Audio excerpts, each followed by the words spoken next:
Kakinada NFCL రోడ్లో గల సత్కళవాహిని భక్తిరస సంగీత సంస్థ ఆధ్వర్యంలో సత్కళవాహిని 55వ వార్షికోత్సవాలను పురస్కరించుకుని ధనుర్మాసోత్సవాలు నిర్వహిస్తున్నట్లు సత్కళవాహిని వ్యవస్థాపక కార్యదర్శి డాక్టర్ ఈవి కృష్ణమాచార్యులు తెలిపారు. ధనుర్మాసోత్సవాల కార్యక్రమంలో భాగంగా సంఘం వ్యవస్థాపక కార్యదర్శి డాక్టర్ ఈవి కృష్ణమాచార్యుల అధ్యక్షతన జరిగిన కార్యక్రమంలో టీటీడీ ధర్మ ప్రచారక్ సత్యమౌనిక పాల్గొని జ్యోతి ప్రజ్వలన చేసి కార్యక్రమాన్ని ప్రారంభించారు. ఉత్సవాల్లో భాగంగా 3వ రోజు కన్యకా లలితా మండలి అధ్యక్షురాలు బుడ్డపు రత్నకుమారి నిర్వహణలో భక్తి పాటల గీతాలాపన కార్యక్రమం జరిగింది.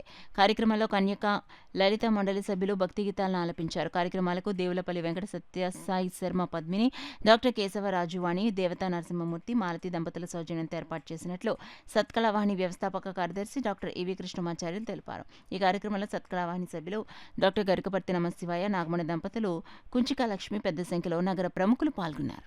సాయంత్రం 4 గంటలకే ఉపన్యాస కార్యక్రమం, భజన కార్యక్రమాలు కూడా అదనపు ఆకర్షణగా ఇందులో జరుగుతున్నాయి. టీటీడీ వారి అవకాశం మాకు ఇచ్చినందుకు ధర్మ ప్రచార పరిషత్ వారికి ప్రత్యేక ధన్యవాదాలు చేస్తున్నాం. అందులో ఎంతోమంది కళాకారులు, కళాభిమానులు, మరి నాట్య కళాకారులు వచ్చి ఇక్కడ మాకు ఎంతో సహకరించి సంగీత కార్యక్రమాలు, నాట్య కార్యక్రమాలు చురుగ్గా పాల్గొంటున్నారు. కాకినాడ పట్టణ ప్రజానికం అంతా కూడా అందరికీ ఇదే ఆహ్వానంగా మేము ప్రతి వారికి పేరు పేరున కళాభిమానులు, కాకినాడ పట్టణమే కాదు కళాభిమానులు ఎవరన్నా వచ్చి ఈ కార్యక్రమంలో పాల్గొనవచ్చు. వాళ్ళంతా చూసి చరించి ప్రసాదం తీసుకుని వెళ్ళవలసిందిగా మేము మనస్ఫూర్తిగా కోరుతాం.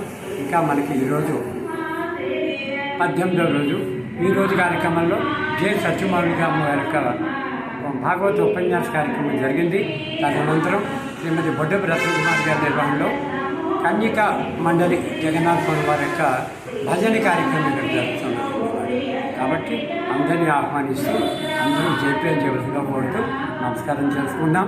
ఎల్లుండి అనగా శుక్రవారం నాడు టీటీడీ వారి ఆధ్వర్యంలో కుంకుమ పూజ, గోపూజ వంటి కార్యక్రమాలు కూడా జరుపుతున్నాం. కావున భక్తులు వచ్చి పాల్గొని జయప్రదం చేయవలసిందిగా 4 గంటల నుంచి శుక్రవారం పూజా కార్యక్రమం జరుగుతుంది.